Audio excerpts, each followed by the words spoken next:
வாழ்க வளமுடன். தமிழே உயிர். இந்த ஒலி அலைவரிசைக்கு பதிவு செய்து பார்த்து கொண்டிருக்கும் உங்கள் அனைவருக்கும் வணக்கம்.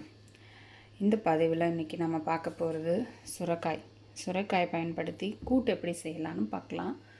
இது ரொம்ப சுலபமாக செஞ்சிடக்கூடிய ஒரு டிஷ்ஷு. இதில் இந்த சுரைக்காயில் பார்த்திங்கன்னா நல்ல நீர்ச்சத்து அதிகமாக இருக்குது.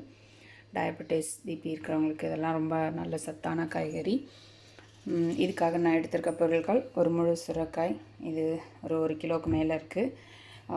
சின்ன வெங்காயம் பொடியாக நறுக்கி வச்சுருக்கேன். தேவையான அளவு கொஞ்சம் கருவேப்பிலை, ஒரு 4 பச்சை மிளகா. கூட்டுனாலே நம்ம பச்சை மிளகா போட்டு அதோடைய தனியாக இருக்கும், அந்த சுவையே நல்லாயிருக்கும். ஒரு பெரிய தக்காளி, ஒரு பயத்தம்பருப்பு, ஒரு 150 கிராம் ஊற வச்சு வேக வச்சு எடுத்திருக்கேன். இதை தாளிக்கிறதுக்கு தேவையான எண்ணெய், கடுகு உளுந்து கலவை, பெருங்காயத்தூள், மஞ்சத்தூள், தேவைக்கு உப்பு. நம்ம பச்சை மிளகாய் சேர்த்தாலும் கொஞ்சம் சாம்பார் பொடியும் சேர்த்துக்கலாம்.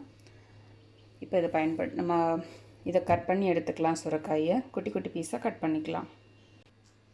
சுரைக்காய் நம்ம இந்த மாதிரி குட்டி குட்டியாக கட் பண்ணி எடுத்தாச்சு. இந்த அளவுக்கு கட் பண்ணிட்டா போதும். ஏன்னா கூட்டுக்கு கொஞ்சம் குட்டி குட்டியாக இருந்தால் நல்லாயிருக்கும். ஸோ இந்த மாதிரி ஒரு கட் பண்ணி தயாராகிடுச்சு. இப்போ இதை சமைக்கும்போது நீங்கள் இதை ஒரு பாத்திரத்தில் போட்டு ஒரு அரை வேக்காடு அளவுக்கு வேக வச்சு கூட எடுத்துக்கலாம், இல்லைன்னா அப்படியே கூட சேர்த்துக்கலாம். நான் இதை கொஞ்சம் வேக வச்சு எடுத்துக்க போகிறேன். நம்ம சட்டியை வச்சுட்டு அதை ஆன் பண்ணிக்கலாம். தேவையான தேங்காய் எண்ணெய் பயன்படுத்துகிறேன். உங்களுக்கு எந்த எண்ணெய் இருந்தாலும் பயன்படுத்துங்க. செக்கில் ஆட்டின எண்ணெயாக இருந்தால் நல்லது. தேங்காய் எண்ணெய், கடலை எண்ணெய், நல்லெண்ணெய் எதுவாக இருந்தாலும். கூட்டுக்குன்றதுனால நான் தேங்காய் எண்ணெய் பயன்படுத்துகிறேன். எண்ணெய் சூடாகட்டும். எண்ணெய் காஞ்சிருச்சு. ஒரு ஸ்பூன் கடுகு உளுந்து கலவை, கொஞ்சம் பெருங்காயம், ஒரு 1/4 சிட்டிகை. கடுகு பொரிஞ்சிருச்சு. இப்போ நம்ம கட் பண்ணியிருக்க வெங்காயம், பச்சை மிளகாய், கருவேப்பிலையை சேர்த்துக்கலாம்.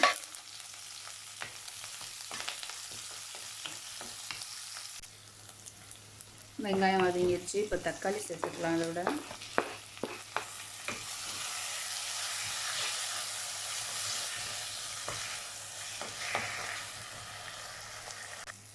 வெங்காயம் தக்காளி நல்லா வதங்கிடுச்சு. இப்போ நான் சொல்லியிருந்தேன் கொஞ்சம் அரை வேக்காடு எடுத்து நான் வேக வச்சு எடுத்திருக்கேன் இந்த சுரைக்காய்.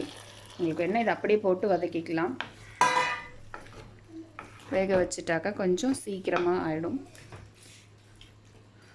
இப்போ வேக வச்சுட்டதுனால இதோட சேர்ந்து நம்ம மஞ்சத்தூள் சேர்த்துக்கலாம். ஒரு ஸ்பூன் மஞ்சத்தூள். உங்களுடைய தேவைக்கேற்ப உப்பு சேர்த்துக்கலாம். இதுக்கு ஒரு 1.5 ஸ்பூன் சேர்த்துக்கிறேன். உப்பும் மஞ்சத்தூளும் சேர்த்தாச்சு. நம்ம ஏற்கனவே கொஞ்சம் பச்சை மிளகாய் சேர்த்துருக்கோம் காரத்துக்கு. அதனால் நம்ம கொஞ்சம் மிளகாய்த்தூள், அதாவது சாம்பார் பொடின்னு சொன்னேன் இல்லையா, அந்த குழம்பு மிளகாய்த்தூளை கொஞ்சம் குறைச்சி சேர்த்துக்கலாம். நான் இதில் ஒரு ஸ்பூன் சேர்த்துக்கிறேன், போதும். இப்போ இந்த கொஞ்சம் பச்சை வாசனை போகிற அளவுக்கு இதெல்லாம் சேர்ந்து 1 நிமிஷம் வைக்கலாம். மிளகாத்தூளோடைய பச்சை வாசனை கொஞ்சம் போயிடுச்சு. இந்த நேரத்தில் நம்ம வச்சுருக்கிற இந்த வேக வச்ச பருப்பு அதை சேர்த்துடலாம். தண்ணி ரொம்ப சேர்க்க வேண்டாம். நம்ம பருப்பு வேக வச்ச தண்ணியே இருக்குது, அதே போதும். இல்லாட்டி அப்படி சாம்பார் மாதிரி ஆயிரும். கூட்டுங்கிறதுனால தண்ணி கொஞ்சம் குறைச்சி சேர்த்துக்கோங்க. இப்போ கடைசியாக நம்ம பருப்பும் சேர்த்தாச்சு. இதில் இருக்கிற தண்ணி கொஞ்சம் சுண்டுச்சுன்னா நமக்கு கூட்டு தயாராகிடும். ஸோ இப்போ இது எல்லாமே சேர்ந்து நல்லா கொதிக்கட்டும். நம்ம அதை மூடி வச்சிடலாம்.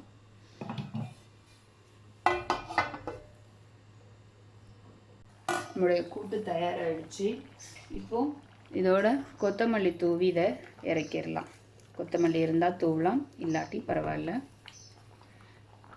நம்முடைய சுவையான கூட்டு தயாராகிடுச்சு.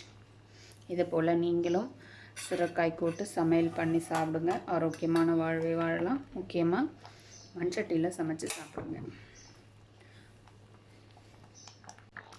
வாழ்க வளமுடன். ஆரோக்கிய வாழ்வே அளவற்ற செல்வம்.